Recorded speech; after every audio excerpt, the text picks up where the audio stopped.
Hello everyone, Dr. Shado here. I decided, since this is, my Prometheus reaction video is, obviously my most popular video in a long time, not necessarily because people agree with me, but just because they happen to be clicking on it and commenting.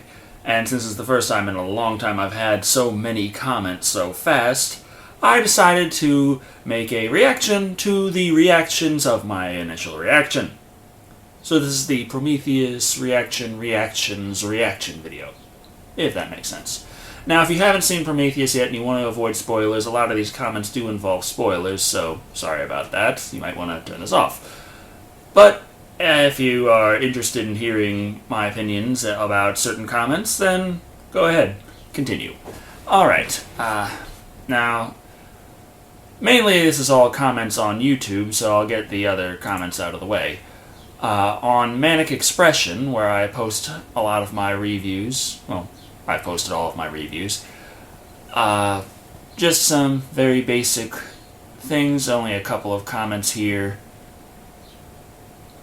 The main comment I want to talk about was from Les, where he actually went into a very long spiel about how the original AVP technically still could have happened, and then at the end realizes, oh yeah, the Prometheus is about the evolution of the xenomorph, and therefore, since AVP takes place in 2004, and the xenomorph it was still black goo at the time of was it 2990? Sorry, I should have done more research yet again. But yeah, so I didn't even have to bring up Charles Bishop Weyland versus Peter Weyland to say that the AVP movies are not canon if Prometheus is, because, hey, the xenomorph didn't exist back then. So, we have that. Okay, on my Blip channel, have just two comments, but these two comments really work to show a lot of the opinion on Prometheus people have, because as you know from my initial reaction, I rated it 3 out of 5. Now the two comments, the first one, now these are both Yahoo names that I can't really read. Redusha Philip. Reduca Philip? Anyway, the first one says that, points out a couple of mistakes or oversights, mainly that Prometheus happened on LV-223, the sister planet of LV-246, and LV-246 is of course where Alien and Aliens took place. So I did not mention that it was 223. I kind of noticed that during the movie, but I didn't bother to sit down and double check myself before pointing that as another complaint. And in hindsight, maybe it's a good thing I didn't complain about that, because it seems a lot of people are complaining about that, and now that's cliche to complain about. But in any case, yeah, they happen on different worlds in the same star system. Based on that planet code, generally, we distinguish our planets. We have the code for the star and the number to say which planet in sequence of that star it is. In a basic sense, it's a moon, but it still counts as a heavenly body in that solar system.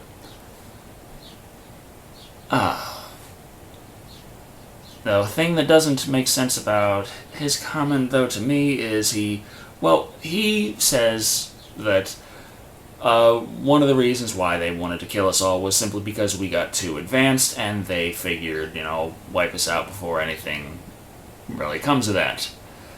The problem I have is that didn't they carbon date the suit of that space jockey to 2,000 years prior to their showing up? Which would mean that they would be talking about 1st or 2nd century humans that they were deciding were too advanced. I really don't think that they achieved space travel or nuclear weapons back then. But, oh well. He does mention best 3D he's seen, and I mostly agree. There were a couple of points where I was a little... I felt that the 3D was kind of muted.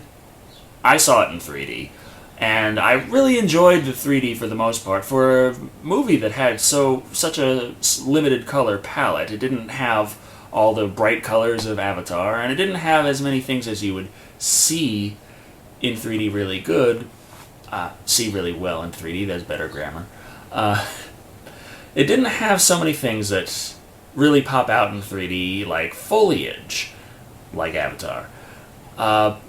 But what it did have, and what it did with what it had, was amazing, except a couple scenes which were kind of up close, and for some reason I didn't notice much character depth. I did take the 3D glasses off a couple times in the theater, and a couple times the image didn't change when I took the glasses off. It was kind of just really flat and 2D in some sections. That was very few and far between, but I noticed that. So 3D for me, I said it in the podcast with Tim Deanna on Something Cinematic, 3D for me is 9 out of 10 on this movie. Even though I generally stick to a 5-point scale, 4 out of 5 is too small for 3D, but I have to say there are some flaws. I can't really give it 5 out of 5, so I gotta say 9 out of 10. The other comment on my Blip channel is actually rather the opposite, saying that I was too kind to this movie, and that it's at best a 2 out of 5. And interestingly enough, both comments also make one point, but they make the opposite point on it, where the positive comment said, hey, well, he's making another movie out of it, so the other questions will be answered in the sequel to Prometheus. And the negative comment stated, thank God he isn't getting the money for the other movies, because this one was crap. So, out of that, I have no idea what's coming. But I do know that people who really like this movie disagree with me, and people who really dislike this movie disagree with me. So much for being on the middle. Okay, now for the fun part. The YouTube comments. Let's see now.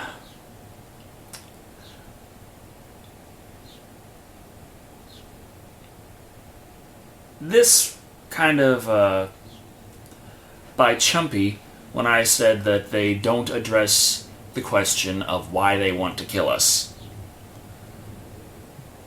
I said they don't address why they created us or wanted to kill us. He states they do address the questions, and here he says, in the case of why do they want to destroy us, David addresses this when he's talking to Holloway just before he spikes his drink. But they did not address why they wanted to destroy us. That scene was kind of confusing to me in other ways, but David and Holloway were speaking, and David asks Holloway, Holloway was wondering, because, at that point they figured all the space jockeys were dead, and Holloway was asking, well, we'll never know why they made us. And David asks him, why did people make him, androids? And Holloway just kind of shrugs it off and says, because we could.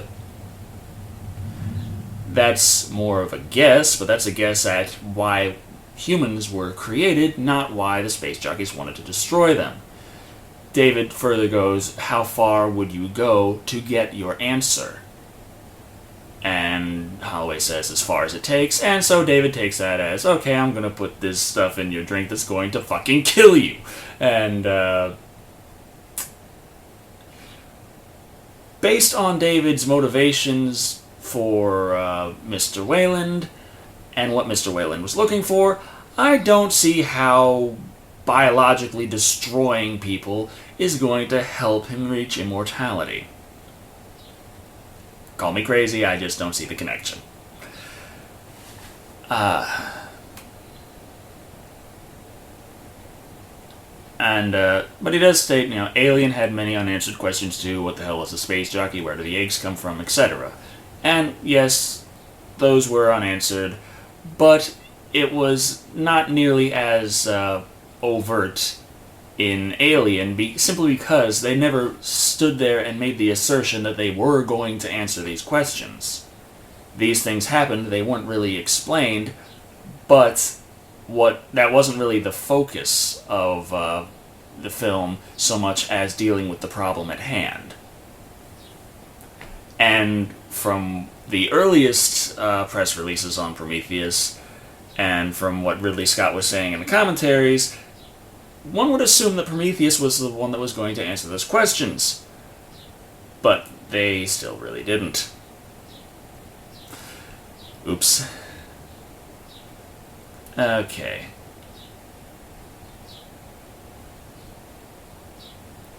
Now, how do you pronounce that? Eaker? Eaker?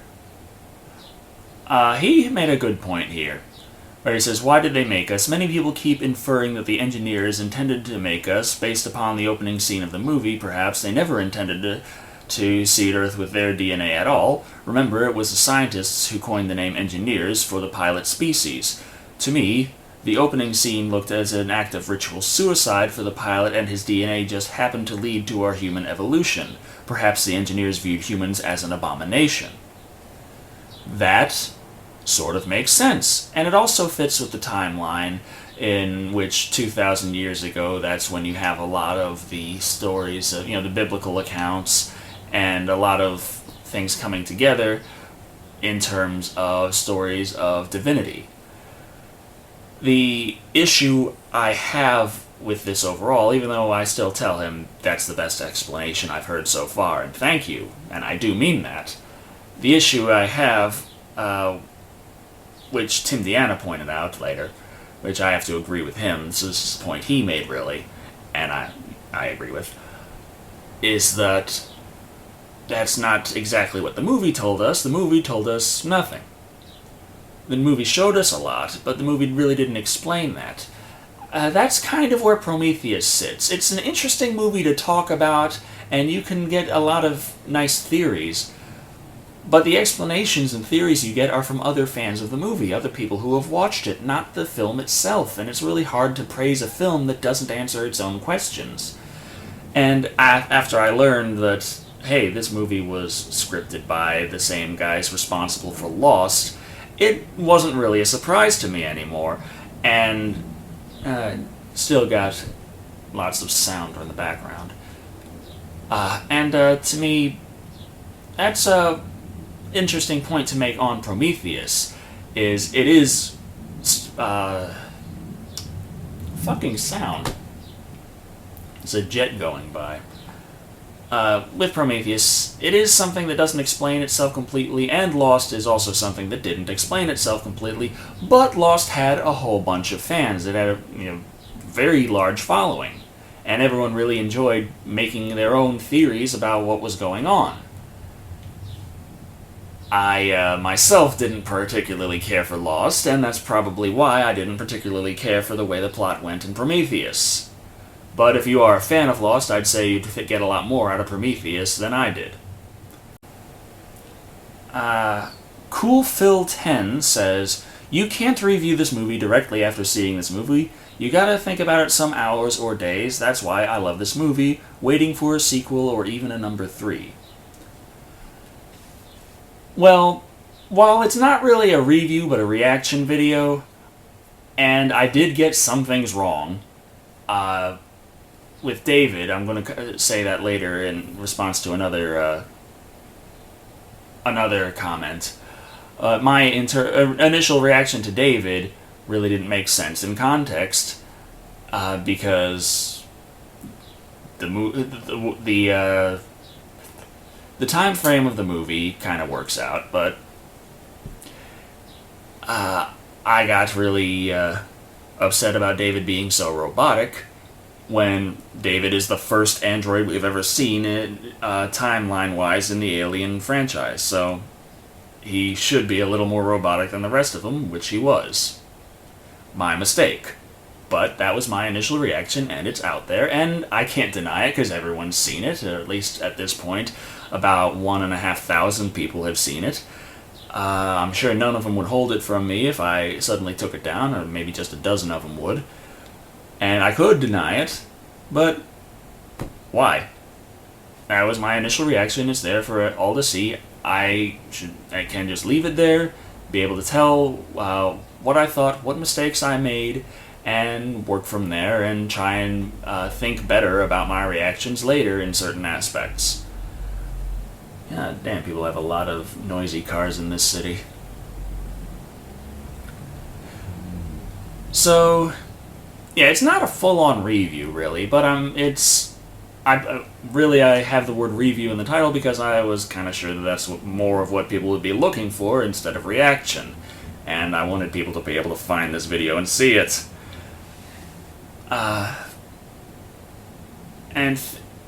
Still thinking about it, though, the more I think of, well, this kind of makes sense in this context, the more I also think of, but this part kind of didn't. So it's still, for me, it's still a 3 out of 5. I haven't changed that position. Too many vehicles in the city. Too many loud-ass vehicles. I'm glad the train's not going by right now. That would suck.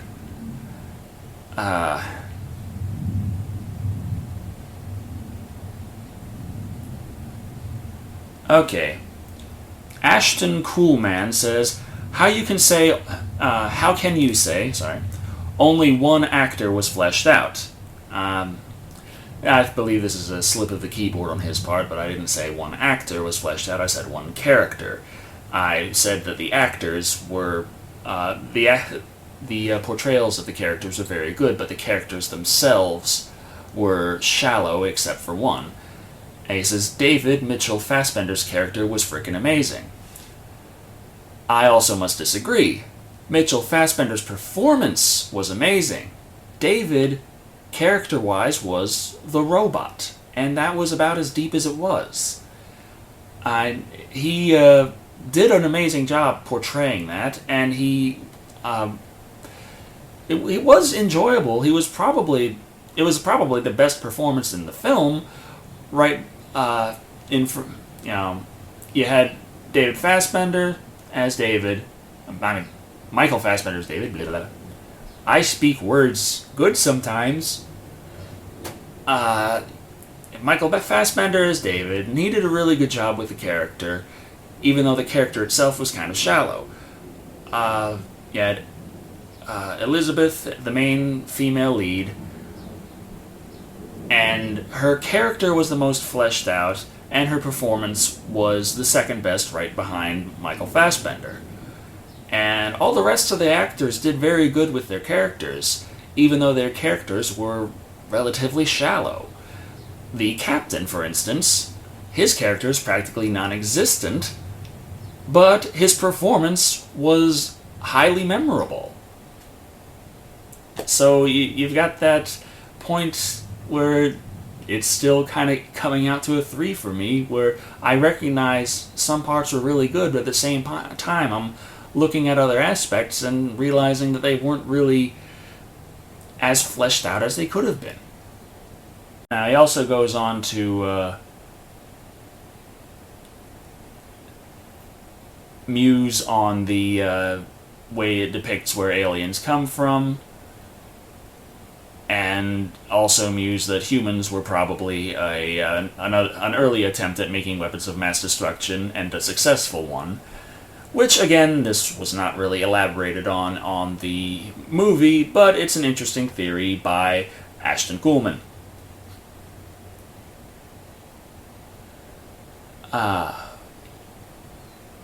Now, 3D is fantastic. Says that, my first assumption was probably right about David. A droid with behavior like that would scare the fuck out of people. A bit of uncanny valley should have been fixed before bringing the machine on the market. Good point, but also it doesn't elaborate whether or not David's model is on market. It is said that he is the spiritual son, so to speak, of Wayland. So, in that sense, it would make sense to assume that he's not a market model. Of course, he would assume he'd be more advanced, but then again, if he were a bit uncanny, as it were, then there would be no reason to say we're not going to sell it if we're not selling him in the first place. Again, things that are simply not explained, but good theories nonetheless. John Smith says, I was with you until you didn't understand that David, being an earlier version of a robot, was introduced as a robot in the first meeting. I believe I went on about how they outed him as the robot immediately, but they still didn't even have to, because it was so obvious he is a robot as soon as you lay eyes on him. So, I'm not sure what he means by that. Finstrike simply quoted me on this hand that looks like a foot. But I think I should elaborate on that anyway, in that I wasn't nitpicking that to me the hand looked like a foot as that's the reason this movie is bad. No. It just, to me, when I was looking at that scene, I was like, that hand looks an awful lot like a foot. And every time I looked at it, it was like, it's like a foot on his arm. But that was just an early cave painting, so it looked like an early cave painting, but to me, the shape of the hand was still more like a foot. But it's not something to be bad on the movie. It's just my personal interpretation of that scene.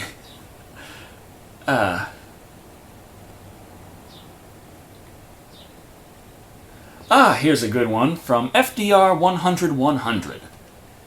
Now, this is with no capitalization or punctuation whatsoever. He says, "Hey fuckwit, it's not an Alien movie, it has nothing to do with Alien, it isn't a prequel to Alien, and the reason why you didn't see shit in the trailer is because it was a trailer. Also, there is a xenomorph at the end if you were patient enough to stay till the end." Okay, that's a mouthful. I'm not sure how a movie that takes place early in the Alien franchise, in the Alien universe, and earlier than any other movie is A, not an Alien movie, and B, not a prequel. That is kind of confusing. You're going to have to explain that one to me. I can't really pick these things up, which is probably why I didn't get Prometheus. I don't put things together that don't have pieces. But also, if you were patient enough to watch my reaction to the end, you'd note that I did talk about the xenomorph at the end and how much it didn't look like a xenomorph. Now, granted, that could be the evolution of the creature, but if I want to do a flow chart for how the black goo works and how you get to that creature, that would be another 20-minute video on its own. Master Shooter Guy says it's not a direct prequel. Prometheus takes place on LV-223, Alien takes place on LV-426.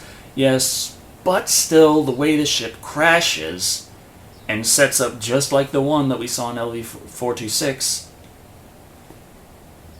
kind of confusing.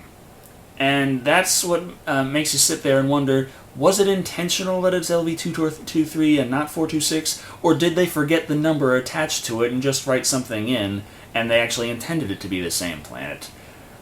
It's kind of one of those things where they say it's not a prequel in a direct sense, but you've got these things that seem to directly link up to it, and was that just for the trailer to make people think it was on LV-426 when you see the ship crashing down? And if so, that's kind of a cheap shot. And again, it's people ending up going to see this movie expecting it to be something that it wasn't, and of course they're not going to be satisfied walking out. UK Now It's 88, You Know It 88, sorry, says, "This movie sucked, but trying to diss Prometheus by calling it an artistic film is very misleading. Artistic is a compliment. The first Alien was an artistic film. Prometheus is shit."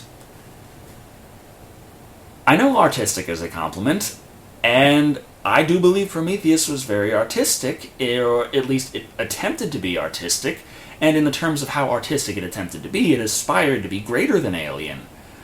Alien was gothic horror. Prometheus was like a living, breathing painting, and it kind of fell flat in the plot, in my opinion, which really derives the value down. But as artistic, certainly, it still is artistic, in my opinion. But that's why it's called My Opinion. Jason Tillman says, "Does he seem to get more and more stoned during this video?" Okay, this requires a little explanation. You see, I work nights, and I worked both the night before and night after the Prometheus video.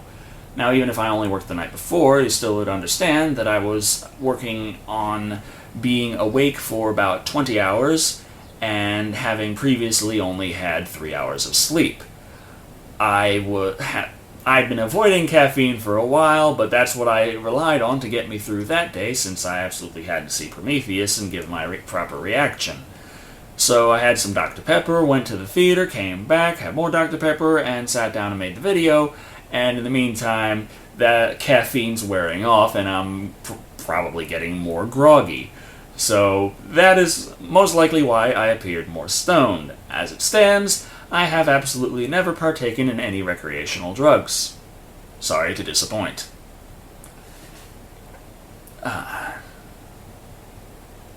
Okay, Pax Paul says, as much as I hated this movie, I have to defend 2 points. Number 1, the tech being sleeker than it is in Alien, so what? It's roughly 30 years between the movies, so the Nostromo could already be out there during Prometheus, and tech doesn't upgrade all at once. We have 100-year-old fishing boats operating at the same ocean as James Cameron's ocean bottom super sub.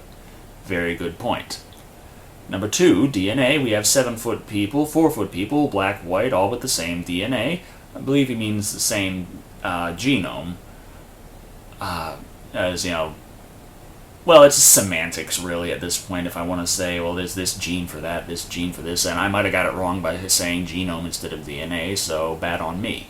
So tall blue humans with Roman noses, not a big leap. Okay. I think it's at least a little hop, but I'll grant him that, and that's a very good reason to bring up, with the huge differentiation of genetics across all of the human race, or huge differentiation of the way the appearance and size of humans, and having the same basic DNA. And finally, there are more comments, but most of it's all the same thing, and I don't want to repeat myself too many times. I'm probably close to too long on this video anyway.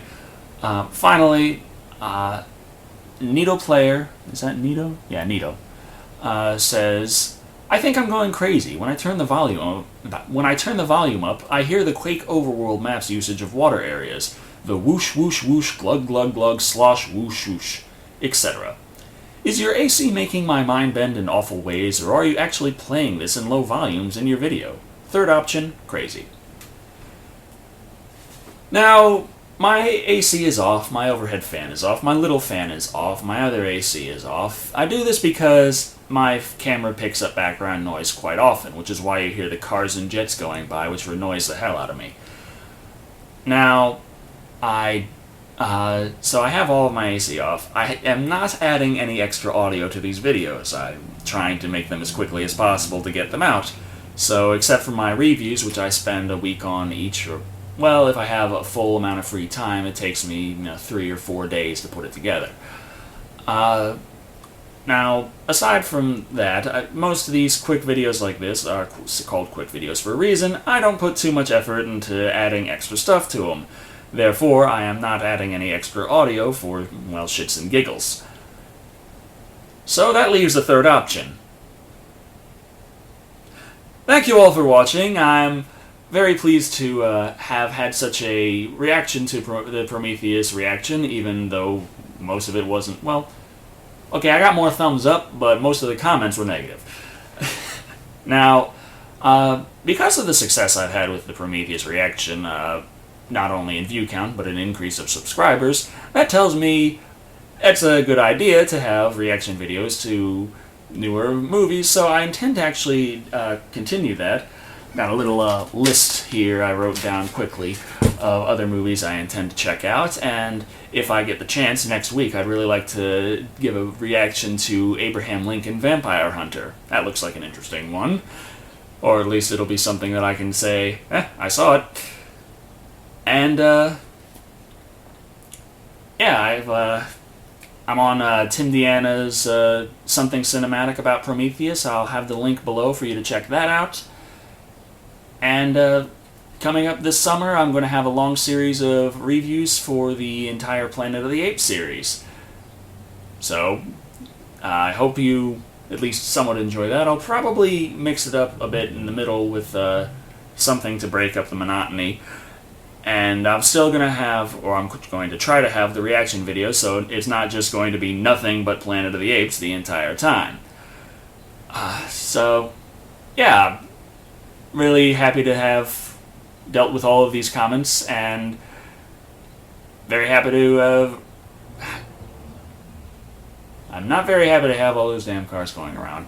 I'm really pleased that there was such a reaction to one of the videos I made recently. So, thank you again. I've been Shado, and remember, I still didn't script this one either. You'd think I'd learn. Oh well.